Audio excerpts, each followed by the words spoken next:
noite a todos, sejam muito bem-vindos mais uma vez, mais uma semana que se inicia, com muitas oportunidades aí de trabalho, de realizações, e nós estamos muito agradecidos, nós da Casa Espírita Adolfo Bezerra de Menezes, nosso lar, por mais uma oportunidade de podermos oferecer a todos vocês essa palestra virtual. Nesta noite nós teremos como palestrante um companheiro antigo da nossa casa, o querido amigo Paulo de Tarso. Muito obrigado, Paulo, que Deus ilumine, o abençoe na sua trajetória, na sua caminhada espírita e também na sua caminhada de vida aí, social, familiar, a toda a sua família, muitas bênçãos, né? Que Deus possa derramar sobre todos muita luz, porque a família é a base de sustentação de todos nós. Vamos, nesta semana, falar um pouquinho aqui nessa introdução da importância de continuarmos aí com as nossas orações, não esmorecermos, sempre que pudermos, todos os dias da semana, orarmos por esses acontecimentos no nosso planeta Terra. As nossas preces, os nossos pensamentos positivos são muito importantes para que isso possa ir diminuindo pouco a pouco e quem sabe, muito em breve, o nosso mundo volta à normalidade, esse medo que nós estamos, né, essas preocupações que vão acumulando em nossas mentes, isso pesa muito sobre todos. A doutrina nos ajuda e uma das explicações da doutrina é que a prece bem feita, de coração, com aquela vontade íntima, né, de querer o bem a alguém ou alguma coisa, e isso contribui muito para a solução de vários problemas. Então que continuemos com nossas preces, continuemos com as nossas orações. Não deixemos de fazê-la no nosso dia a dia, direcionada àquele povo que está lá em guerra, ao planeta Terra como um todo, àqueles que estão encarnados passando por dificuldades também de doenças, de dificuldades financeiras, aqueles que estão já fora do corpo físico, desencarnados, também precisam de prece. Prece é a ferramenta que nós temos hoje, porque estamos numa etapa de nossas existências de espíritos eternos que precisamos aprender a lidar com a mente, com o pensamento.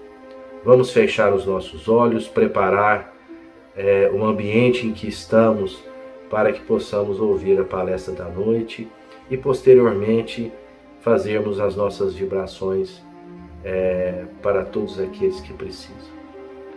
Senhor Jesus, mais uma vez aqui estamos, Senhor, elevando os pensamentos a Ti e Te rogando a Sua proteção, Te rogando o Teu auxílio para todos nós.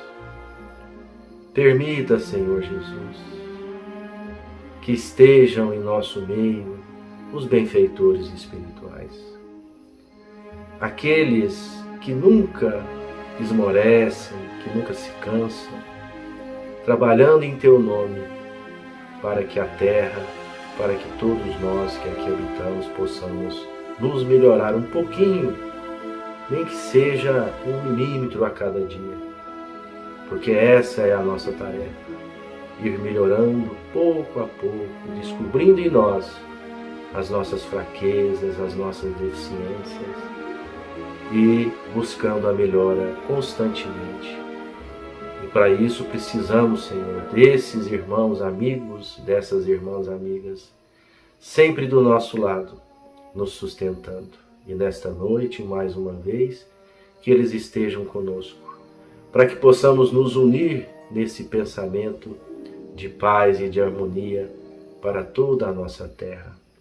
Esteja conosco, Senhor, hoje e agora, e por todo sempre, e que assim seja.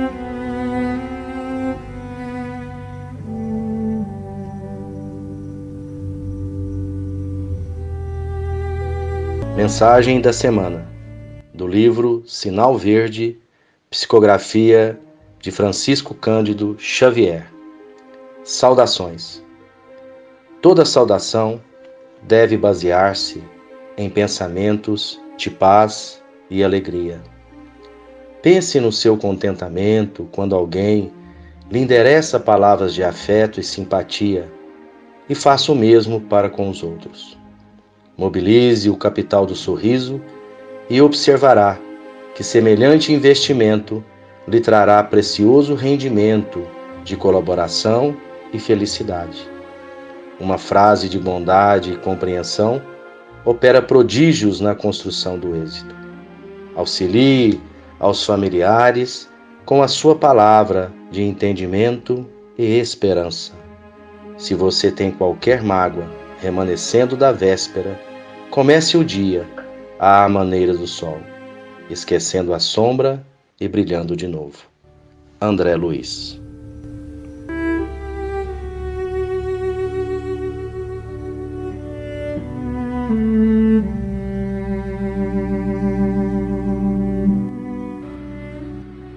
Minhas irmãs e meus irmãos, mais uma vez estamos aqui, novamente de forma virtual, para poder falar um pouco do Evangelho de Jesus, nesta casa que nos acolhe, ora por este meio da tecnologia, ora de forma presencial.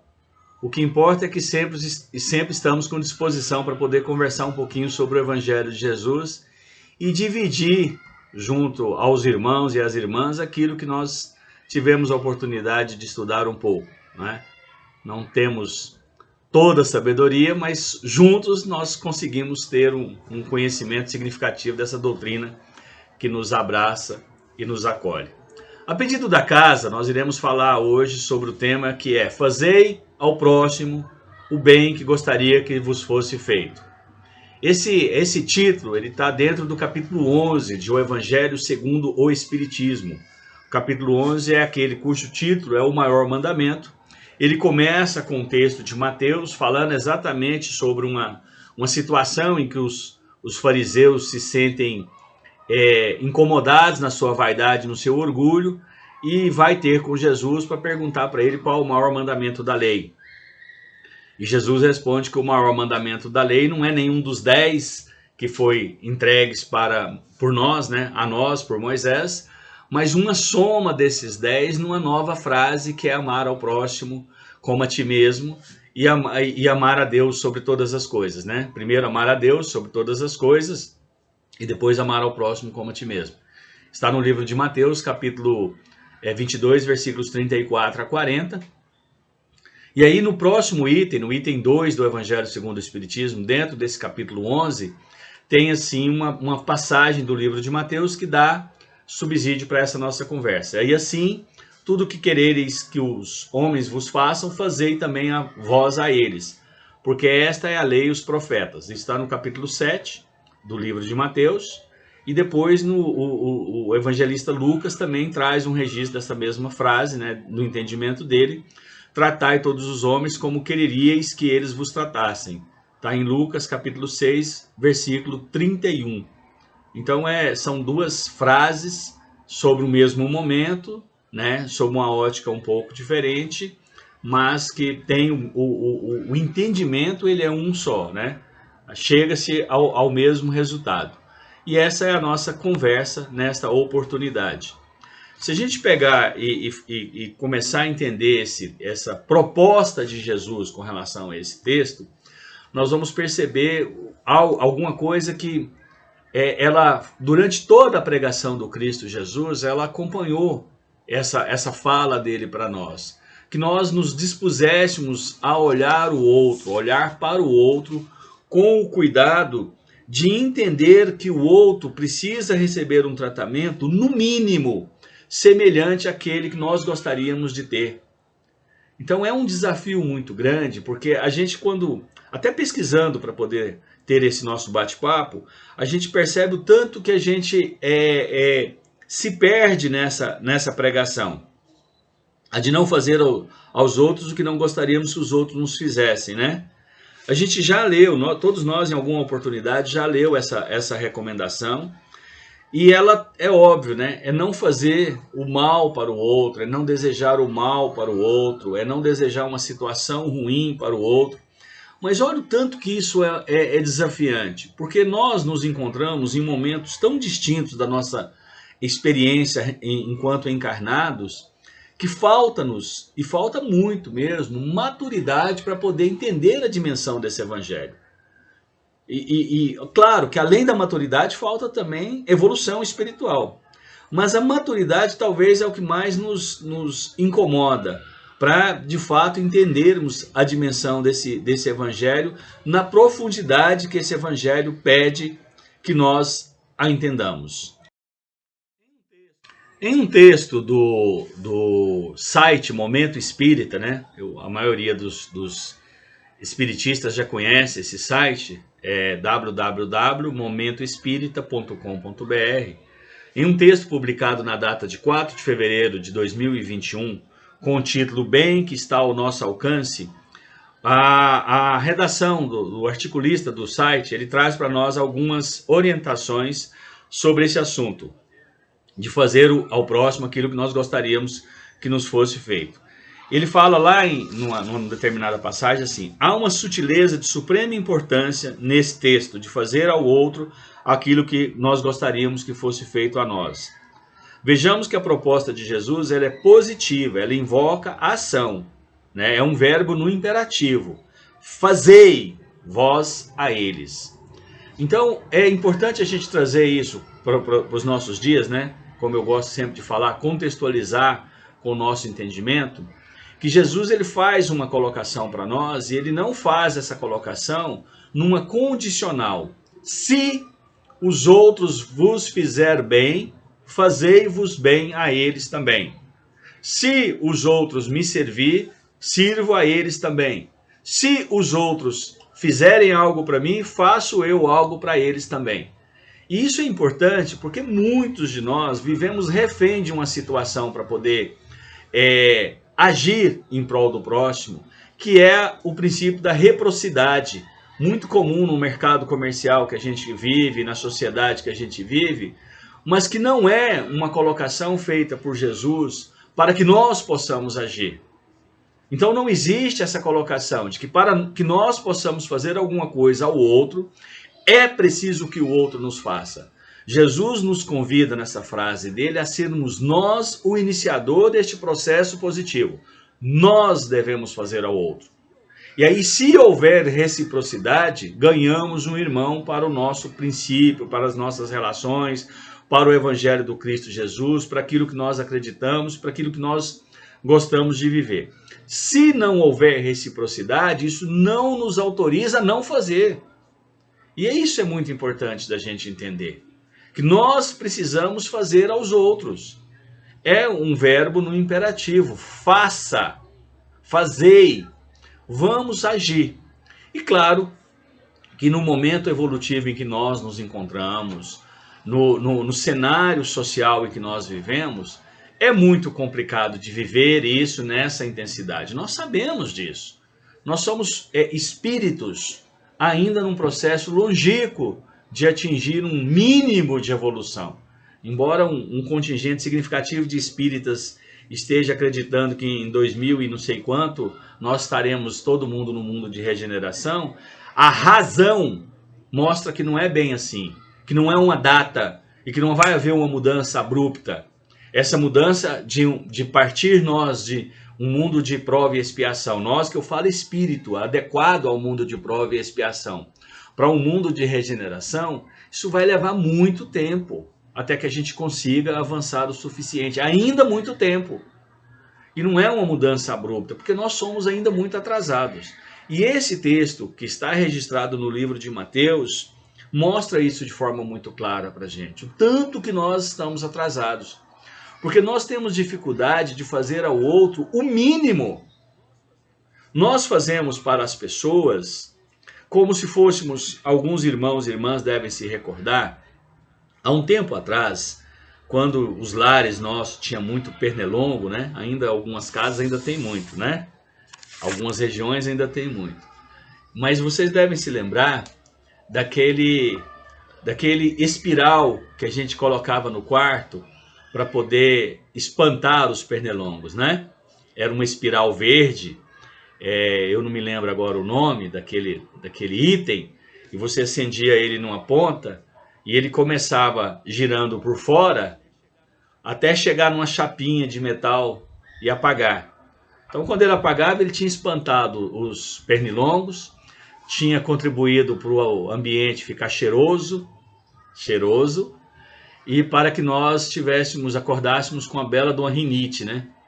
Porque ele espantava os pernilongos e quase matava a gente. E hoje, ajudar o outro lembra aquele espiral, só que no sentido contrário. Começa da chapinha, como se ele começasse a queimar de dentro. Então nós temos uma mínima facilidade, alguns um pouco mais, outros menos, mas uma mínima facilidade de ajudar os nossos, de sermos recíprocos aos nossos. Então por isso que eu falo da espiral. Então eu começo pensando primeiro nos meus filhos, na minha esposa, nos meus pais, né? Nos meus irmãos. Eu vou primeiro nos meus. E eu chegar na ponta dessa espiral, pensando no próximo, naquele que nos calunia, naquele que nos quer mal, naquele que trabalha contra a gente em algum momento, isso é quase uma tarefa nesse estágio evolutivo em que nós nos encontramos, impossível, dada a nossa pobreza espiritual. Mas Jesus não faz a fala dele, e Mateus, Lucas, os evangelistas não registram a fala de Jesus com asterisco.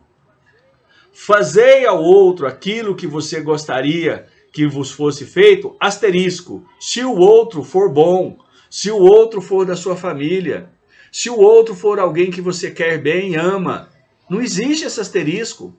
É fazer ao outro, em toda e qualquer circunstância. E se nós trouxermos isso para o dia a dia, talvez a gente comece a pensar em situações do cotidiano em que nós devemos sim entendermos esse evangelho na dimensão que ele precisa ser entendida. E óbvio que esse é um desafio. Se não vejamos, viver o evangelho de Jesus dentro da casa espírita, dentro da igreja evangélica, dentro de uma igreja católica, é a coisa mais fácil do mundo. Nós estamos mentalmente preparados para aquele ambiente quando nós nos dispomos a ir àquela casa. Então aqui dentro eu já estou mais tolerante, estou mais em paz comigo para poder suportar aquela situação e melhor vivenciar aquela casa. Então é natural que eu chegue na casa com um nível de calma espiritual e de entendimento do outro um pouco melhor. E isso me faz mais tolerante.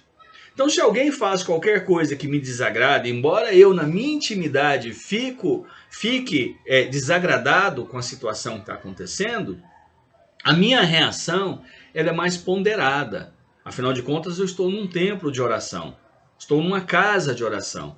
E aí a minha reação, ela sofre o filtro do ambiente em que eu me encontre.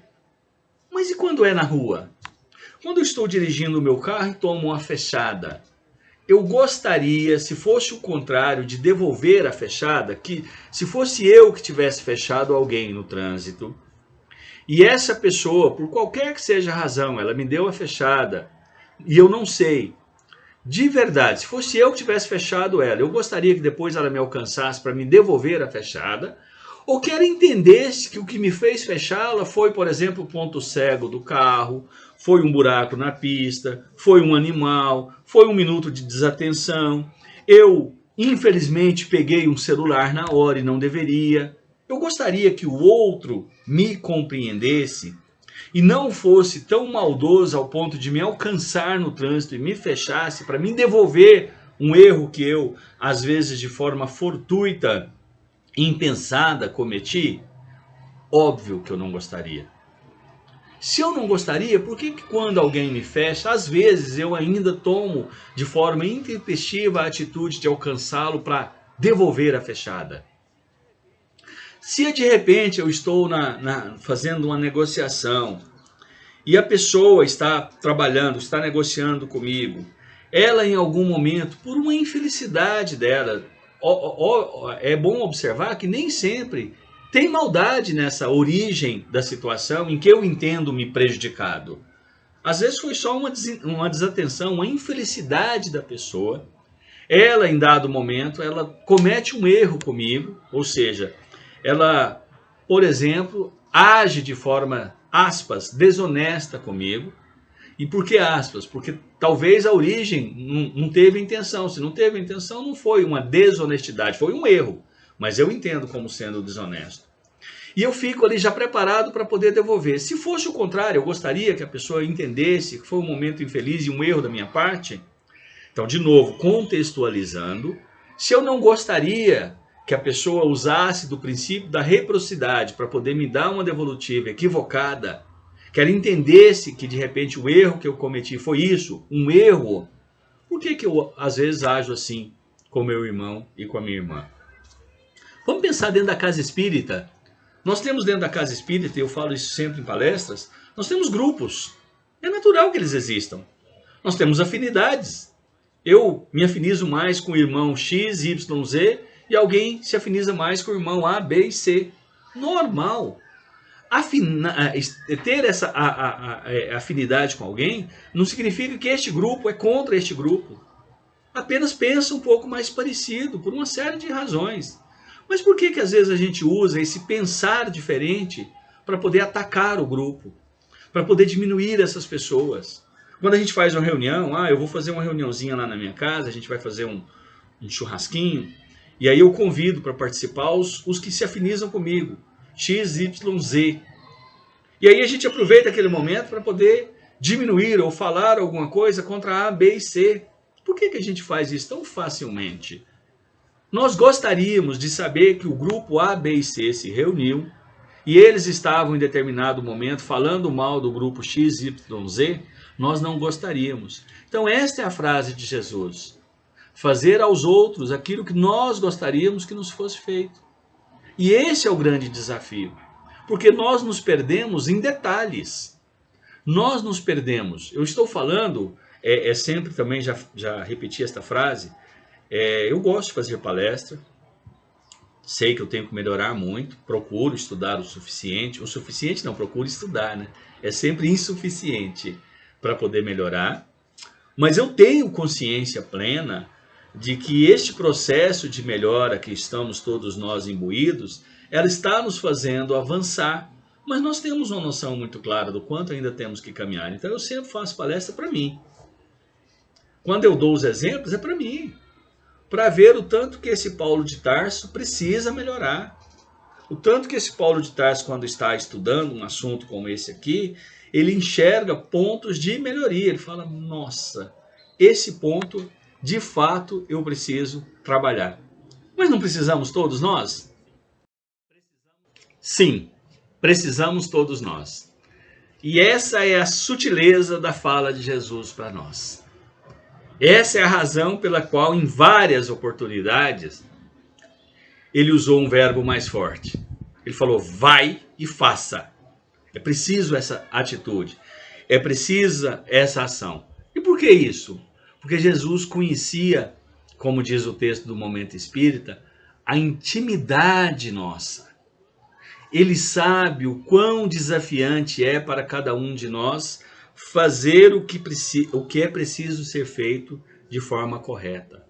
Ele sabia do quanto carregamos em nós uma particularidade. Nós temos facilidade para fazer o que é errado. Nós temos uma grande facilidade para o erro, alinhado ao nosso estágio evolutivo, e uma grandíssima dificuldade ao acerto. Então, conhecendo isso que nós carregamos em nós, na nossa intimidade, na nossa formação espiritual, como seres espirituais que somos, Jesus convida a gente à ação e pega firme nesse verbo fazer. É preciso que a gente faça, né, ao outro aquilo que nós gostaríamos que nos fosse feito. Aí, quando a gente vai pesquisar Alguns falam, não, tem que fazer mais, né? Tem que fazer, não basta fazer só isso. Aí alguns que estão atravessando um momento espiritual não muito fácil, numa depressão, sobre um processo de obsessão, falam, não, mas se eu desejar para o outro o que eu quero para mim, eu estou pensando em suicídio o tempo todo, eu vou desejar que o outro se mate também. Claro, minhas irmãs e meus irmãos, que quando a gente vai estudar um texto, a gente tem que ampliar o texto, né? Então Jesus não estava falando de nós em nenhum momento, porque aí a gente pega o contexto todo, a fala toda dele. Ele não está, obviamente, falando, se você deseja se matar, deseja que o outro também se mate. Se você está atravessando uma situação espiritual muito desafiante, em que você está descuidando do corpo físico, que o outro também faça. E claro que não, Jesus estava falando das boas coisas, das boas práticas, né? Daquilo que é considerado um acerto. Fazer ao outro o que é positivo, pensar positivamente em relação a entregar para o outro. É claro que Jesus estava falando para a gente sobre isso, né? E lá mais embaixo, no mesmo texto que eu estou usando como base aqui, além do Evangelho segundo o Espiritismo, capítulo 11, que nós já citamos, né? O texto, esse resumo do momento espírita, fala assim, ó. Enquanto o não fazer aos outros pode nos levar a uma certa acomodação e consequente conduta egoísta, a proposição do mestre é dinâmica, imperativa e urgente. Não há dúvida de que há um certo avanço moral quando evitamos praticar grandes males. Porém, será que isso que temos feito, todo o bem que está ao nosso alcance, né? Então, assim, existe uma situação muito particular que se eu falar, não, mas eu não vou fazer algo positivo, porque eu não estou num momento espiritual positivo, eu estou muito introspectivo, eu estou, como eu falei, atravessando uma situação depressiva, e aí eu vou simplesmente ficar na minha. Mas em um livro dos Espíritos, Jesus deixa muito claro, aliás, a espiritualidade nos deixa muito claro que haverá uma cobrança pelo mal que nós fazemos, mas muito grande será a cobrança pelo bem que nós temos possibilidade de fazer e também não fazemos. Então a nossa letargia, ficar parado e não fazer, também haverá uma cobrança. Vamos contextualizar isso novamente? Vamos trazer isso para o nosso dia a dia? Como é que é ter a oportunidade de fazer o bem e não fazer o bem? Sabe aquela situação que eu falo assim, por comodismo, eu falo, não, é melhor não mexer. Não vou mexer com isso porque isso está quieto. E às vezes é uma situação que está causando um desconforto, um mal físico, moral, espiritual para outro. E eu poderia agir, aí eu falo, não vou agir não, porque isso vai me dar problema. Mas se eu tenho uma boa intenção, se eu tenho um amparo de Deus, se a razão do meu movimento ela é positiva, eu não deveria pensar antes que eu estou amparado pela espiritualidade, que são os anjos do Senhor, só pelo fato de querer fazer alguma coisa? Eu não deveria pensar que a atitude de querer ajudar já me causa uma natural proteção espiritual? E que mesmo que essa atitude de querer ajudar num primeiro momento, ela me cause um problema, não é dentro de um contexto que eu deveria aprender com aquele problema, ou vivenciar, experienciar aquela situação ruim, para um avanço qualquer, que embora eu não consiga enxergar no primeiro momento, ela tem toda a razão de ser. Então, às vezes, o medo de agir, né, ela me impede de uma colheita melhor. Parafraseando um William Shakespeare, né? Eu não vou lembrar agora a frase na dimensão dela, mas Shakespeare fala em determinado momento que o medo me impede de ver aquilo que eu veria se eu não tivesse medo. Então o medo de agir, o medo de querer ser uma pessoa melhor, o medo de querer ajudar, o medo de querer fazer ao outro aquilo que eu esperaria que me fosse feito, o medo me impede apenas de ação. E Jesus convida a ação. Ele não fala, de novo, gente, não tem asterisco. Se você não tiver com medo, fazei aos outros aquilo. Não. É imperativo. Faça. Simplesmente vá lá e faça. E não fica, não anota numa agenda, para aí, eu vou fazer, mas eu vou escrever aqui, porque eu preciso saber em que momento que haverá reciprocidade do outro. Se não tiver reciprocidade, eu vou lá nas redes sociais, né? escrevo. Porque as pessoas hoje em dia andam muito ingrata, que a gente vê isso muito nas redes sociais, né? Não é isso. É fazer, liberar, soltar, né? Eu vejo muitas pessoas que não falam Deus, eles falam universo, né? Lança para o universo. Tá bom, é seu entendimento, amém por isso. Mas esse universo, ele é o nosso Pai maior, né? Que é o gestor de todo o processo, criador de tudo. E ele está recebendo isso através dos seus canais e vai em algum momento devolver-nos o que ele tem de melhor. Então é isso que é importante a gente entender nisso. Naturalmente, quando no nosso dia a dia, como eu falei, a gente é o tempo todo instado a fazer coisas erradas. O tempo todo convidado a fazer coisas erradas. A raiva, né, os sentimentos ruins, o orgulho, a vaidade, o egoísmo permeia-nos como espírito que somos. E aí, à medida que a gente vai recebendo as coisas do mundo, dentro do nosso casamento, dentro dos nossos relacionamentos, dentro do nosso trabalho, nas relações sociais, na rua, né, entre os transeuntes, o tempo todo a gente está recebendo sinalizações não muito positivas. E a nossa tendência natural é devolver coisas negativas. Mas o desafio, né, a porta estreita e a porta larga, que Jesus também nos fala, é isso. A porta larga é a porta da perdição, está lá no Evangelho de Mateus. A porta estreita é a porta da salvação. Mas quão poucos de nós opta pelo caminho da porta estreita? Nós gostamos das coisas mais fáceis, mais alinhadas ao nosso estágio espiritual e evolutivo, mais alinhadas ao nosso momento. E isso, claro, é um desafio. Nós precisamos trabalhar isso, nós precisamos vencer esse momento, né? E esse é uma tarefa diária, vencer esta situação toda, né? Não fazer somente o bem, não deixar de fazer o mal, mas fazer o bem. E fazer o bem dentro de determinados contextos. Fazer o bem através da fala. Às vezes a gente escuta alguma coisa e reproduz aquela coisa e não entende o tamanho do estrago que aquela fala nossa, inadvertida, impensada, ela vai causar para outras pessoas. Eu conto uma história que isso já tem um tempo significativo. Um dia eu estava no ônibus e eu sempre tive por hábito ler. Então, às vezes que eu ia para o trabalho de ônibus e voltava de ônibus, eu sempre carreguei um livro. E eu abri esse livro e não sou muito de ficar sentado, porque sempre me incomoda sentar e ver que alguém que de fato precisa estar sentado está de pé. Então, como eu sei que eu vou ceder o banco, eu já vou em pé. E eu estava segurando lá, né, naquela barra de ferro, com o livro aberto, e dentro da minha leitura lá, mergulhado na minha leitura. Não lembro o que eu estava lendo.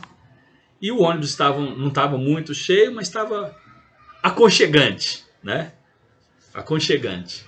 E tinha próximo de mim uma senhora, eu não sou uma pessoa muito alta, mas tem uma estatura, vamos chamar, estatura média, né? E aí eu estava em pé aqui, segurando e lendo, e a senhora que está um pouco menor, aliás, bem menor do que eu, ela segurando nos bancos. Então ela estava na minha frente, quase embaixo do meu braço aqui, segurando nos bancos. Atrás da gente, tinham duas senhoras, numa situação meio parecida, uma estatura meio parecida, conversando entre elas. E a conversa delas era sobre um casamento de uma delas que não estava andando muito de acordo, né? Então uma estava reclamando para a outra. Em ônibus, todo mundo participando da conversa, mas ninguém... Naquele momento eu não conseguia mais acompanhar o livro, né? Eu já estava lá na história também. Nesse lado maldoso e pouco evoluído que cada um de nós temos, eu prestando atenção lá. E me chamou a atenção que uma das senhoras estava reclamando para a outra que o esposo, o marido dela, não estava sendo um marido muito companheiro, muito fiel a ela, aos filhos, ao lar. com alguns problemas de comportamento significativos. Então imagina, dentro de um ônibus relativamente cheio, uma senhora conversando com outra senhora, estávamos todos indo para o trabalho e falando. E a senhora ouvindo de cá. E lembra, do meu lado, virado para um lado do ônibus, estava uma outra senhora aqui. Então as duas conversando lá. E aí, por isso, por aquilo, eu demorei a prestar atenção. Não que eu seja uma pessoa boa e pouco curiosa, não. Mas eu ainda estava no meu livro. Me chamou a atenção lá já, eu acho que próximo da situação que eu vou contar, que eu comecei a ouvir, vamos dizer assim, a história, né? E deixei de ler meu livro. Aí essa senhora que estava do lado de cá, que não tinha nada a ver com as outras, que não conhecia as outras, que estava como grande parte do pessoal do ônibus ouvindo a história, a outra lá cramosa, né? Porque tem os filhos, porque tem o lar, e porque ele não ajuda em casa. Eu não lembro se era uma questão de fidelidade, não. Então, só para deixar claro, não me recordo. Eu recordo que ela fez uma série de reclamações, mas eu não lembro sobre o que era. Mas uma, especificamente, eu me lembro, que ela reclamava que ele não era companheiro. Quando ela falou isso, ele não é companheiro, a senhorinha falou para outra senhora, a de cá pegou e virou e falou, não, mas isso aí você tem que separar. Separa, boba. Eu já separei. Não, o homem tá assim, ó. E tem que separar, mas é hoje. Então ela usou o verbo no imperativo. Ela usou a frase de forma firme. Tem que separar e tinha que ser naquele dia. E eu, na hora, extraí uma lição daquilo ali que eu trago hoje. Deve ter uns 15, 20 anos essa conversa. Que é mais ou menos o seguinte. Será que esta senhora que resolveu participar de uma conversa que não era dela, com um conselho tão íntimo, é um conselho íntimo, você falar para alguém que ele deve permanecer casado ou casar, que ele deve separar, que ele deve rever, é de uma intimidade única. É coisa que eu tenho liberdade de conversar com os meus filhos, um deles já num estado de casamento, ou o outro está namorando. Então eu tenho essa liberdade de falar isso, e olha que com todo cuidado com os meus filhos.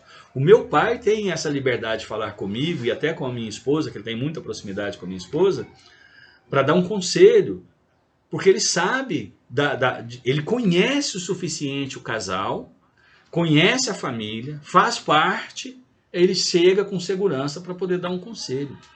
Mas vocês já pararam para pensar que essa irmã, ela poderia, de forma inadvertida, estar falando para um outro, para uma família ser desfeita, que ela não tinha as ferramentas suficientes para saber o que de fato está acontecendo, que o que aquela irmã estava falando dentro do ônibus era uma leitura muito própria dela, mas que existe uma outra pessoa, que naquele caso era o marido, que tem uma outra versão daquela mesma história, que às vezes procurar mecanismos de se entenderem como casal, para poder continuar a caminhada junto, é a porta estreita, ou seja, é mais difícil do que a porta larga de uma separação, pelo menos num primeiro momento.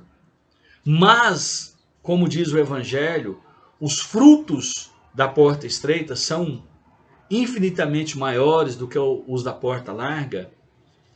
Então, eu nunca esqueci aquela história, porque naquele momento eu falei, gente, como nós somos levianos, querendo ou não, de forma intencional ou não, com o outro. Eu paro uma conversa que não me pertence e dou um conselho que poderá resultar numa dissolução de uma estrutura familiar. Quão difícil é para quem já teve a oportunidade ou já passou pelo desafio da separação, separar. Quão difícil é para os filhos, às vezes, viver depois de um casal que se separa, administrando estas relações. Então não é um negócio fácil, cada caso é um caso. Tem casal que separa e casa novamente e é feliz. Tem filhos que desejam que os pais se separam, porque eles vivem em pé de guerra, separa e entra num estágio até de amizade e de apaziguar as relações. Mas a gente sabe que isso não é a maioria e não é uma tarefa fácil. A gente sabe que quando nós nos encontramos com alguém, é por compromissos que transcendem ao mundo físico e à relação física. Então não é, claro, o melhor caminho, não é o caminho a ser escolhido, exceto quando já se esgotou todas as alternativas, caminhou para uma infidelidade, para uma violência, para um não perdão, né? Porque cabe perdão em todas as situações. Então, minhas irmãs e meus irmãos, fazer aos outros é pensar no outro. Pensar no outro. Ainda que aquela senhora tivesse passado por uma situação que ela acha que era parecida, e ainda que ela tenha se separado, esteja hoje vivendo melhor, será que ela não quereria que alguém em algum momento tivesse dado a ela um conselho que permitisse a ela ter mantido o primeiro relacionamento de forma harmônica, de forma compreensível entre as partes, criando uma família, continuando um primeiro encontro e resgatando tudo que era compromisso daquele primeiro encontro, sendo felizes, se houvesse para ela, para aquela senhora, um primeiro aconselhamento correto? Então são coisas que a gente tem que parar para poder pensar. Mesmo que aquele casal, o melhor caminho, pudesse ser o da separação, não cabe a um terceiro entrar de forma tão incisiva num relacionamento e dar um conselho. Ela poderia dar outro conselho. E eu já tive a oportunidade de falar isso para muitas pessoas, de acompanhar de perto. Vocês já pensaram em orar juntos? Vocês já pensaram em fazer um curso de casal? Participar de um encontro de casal? Se não tem na casa espírita, na igreja evangélica, na igreja católica.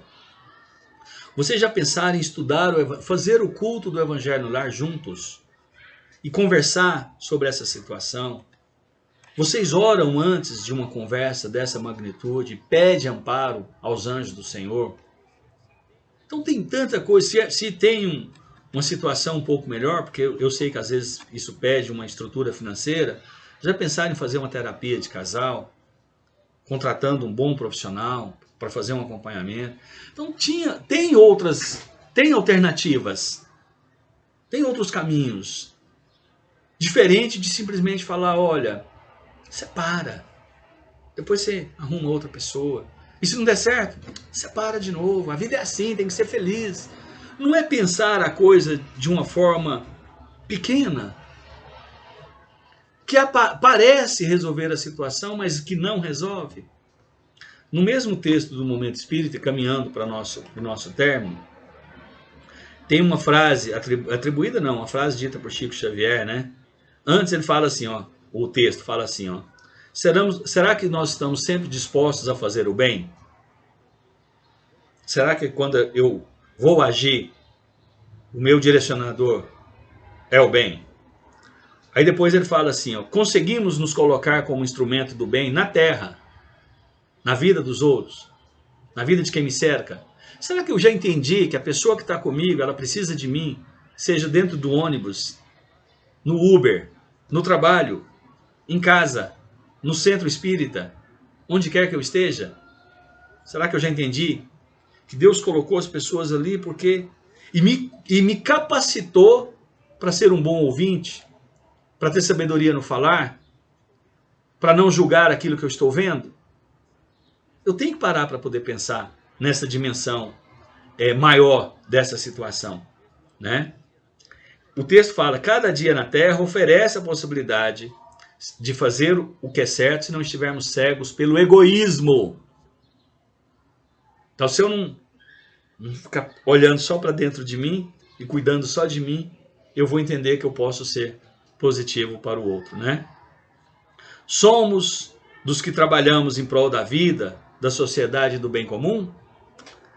Aí tem a frase de Chico que eu citei há alguns minutos. Quem não trabalha, dá trabalho, disse certa vez o doce Chico Xavier. Quem não trabalha, dá trabalho. Né? A gente já viu essa frase sobre uma outra variação, né? Quem não trabalha, atrapalha. E Chico, na sua sabedoria, na sua bondade, no seu amor, quem não trabalha, aliás, quem não trabalha, dá trabalho. Então é importante. E Chico foi um exemplo de amor ao próximo. Chico é um ser que, enquanto encarnado aqui nesta última experiência dele que nós acompanhamos como Francisco Cândido Xavier, ele tinha todas as razões para não trabalhar. Todas. Tudo que você estuda de Chico Xavier mostra que ele teria desculpas, melhor dizendo, não é razões, a frase melhor é desculpas para não trabalhar. Ele precisava focar nas finanças. Família com muitas pessoas pobres, sem estudo, que dependia do salário dele. Um corpo físico que do nascer ao desencarnar não era suficientemente forte para poder fazer nada que não fosse, às vezes, dormir, tomar um chá, uma sopa e tentar cuidar. E eu acho que a gente conhece poucos, se conhece, ou já leu sobre poucos, se leu, que trabalhou tanto quanto Francisco Cândido Xavier. Tanto quanto trabalha Divaldo Franco. Tanto quanto trabalhou Madre Teresa de Calcutá. Tanto quanto trabalhou Irmã Dulce. Tanto quanto trabalha diversos irmãos e irmãs nossas no anonimato. Sem ter as condições para poder fazer aquilo, mas que não inventam desculpa. Vai lá e faz. Chico era um exemplo de amor, mas principalmente um exemplo de trabalho. Ler Chico Xavier e entender os horários que ele trabalhava para Deus e ainda trabalhava para manter de forma honesta, ganhando um salário honesto e doando quase todo o salário que ganhava, é Chico Xavier. Por que não nos mirarmos em Chico para fazer ao próximo aquilo que nós gostaríamos que nos fosse feito? Nós temos feito todo o bem que está ao nosso alcance? Nós estamos observando as ocasiões e buscando ocasiões de servir? Nós estamos usando a ferramenta que Deus nos entrega, o talento que Ele nos entrega, para poder devolver este talento ao outro? Nós estamos sendo úteis? Nós acrescentamos na sociedade em que vivemos? Quando, pela bondade e o amor de Deus, formos convidados a retornar ao mundo espiritual, através do processo que nós chamamos de desencarne, nós chegaremos de lá com saldo, e este saldo será positivo, porque aproveitamos todas as ocasiões de servir e servimos? Se não fizemos isso até hoje, qual a nossa disposição em fazer a partir de hoje? Minhas irmãs e meus irmãos, que Jesus nos ilumine e nos abençoe, e que possamos ser úteis ao próximo e a nós, em nome desse Cristo Jesus. Amém.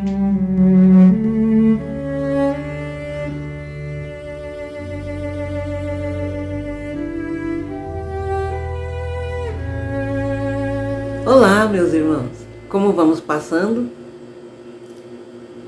Então, vamos partindo para essa última parte.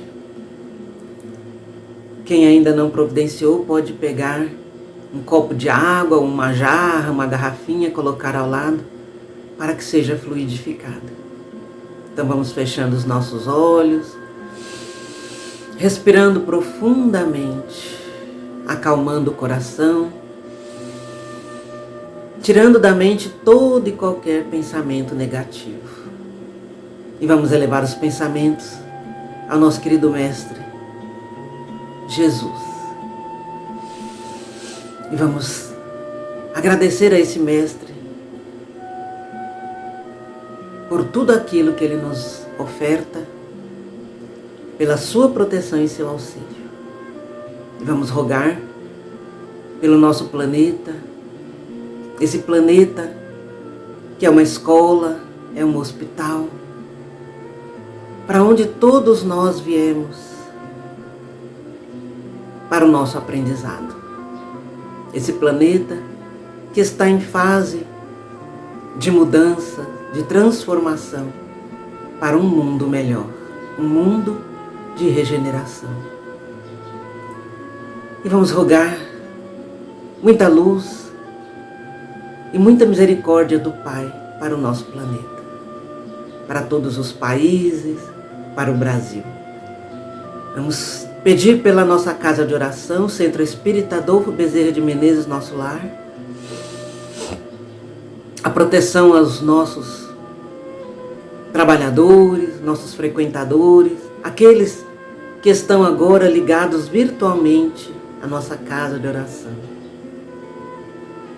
Vamos pedir a Jesus que a sua luz saferina chegue para cada um de nós nesse passe à distância. Que nós possamos sentir essa energia de Jesus fluindo por todo o nosso corpo, pelo nosso coração, trazendo muita luz, muita fortaleza, muita saúde, a renovação que tanto necessitamos. Vamos pedir ao Mestre querido que todos nós possamos, nesse momento, sentir a presença de Deus nosso Pai junto a nós. E vamos rogar pelos nossos familiares, nossos entes queridos, para que Deus, para que Jesus proteja cada um deles. Vamos pedir pelos nossos lares, para que o Mestre visite o nosso lar, trazendo muita luz. Vamos rogar por todos os nossos irmãos que estão passando por dificuldades, provações, para que o Mestre querido visite cada um, levando muita fé, muita fortaleza. Que o Mestre querido visite cada leito de hospital, de UTI, em cada lar, onde se encontra um enfermo, em cada local, levando a resignação diante de prova difícil como a enfermidade, levando força à família que acompanha os enfermos, levando a inspiração aos médicos que tratam de cada enfermidade, e pedindo a Jesus que possamos também ter a saúde espiritual que tanto necessitamos. Estamos rogando a Ti, Mestre, por todos os reinos da natureza, da criação do Pai, pelos animais, especialmente aqueles que estão abandonados, que sofrem maus tratos, porque também são filhos do Pai e precisam da ajuda. Vamos Te rogar por cada jovem, por cada criança, para que sejam protegidos da maldade do mundo, das redes sociais.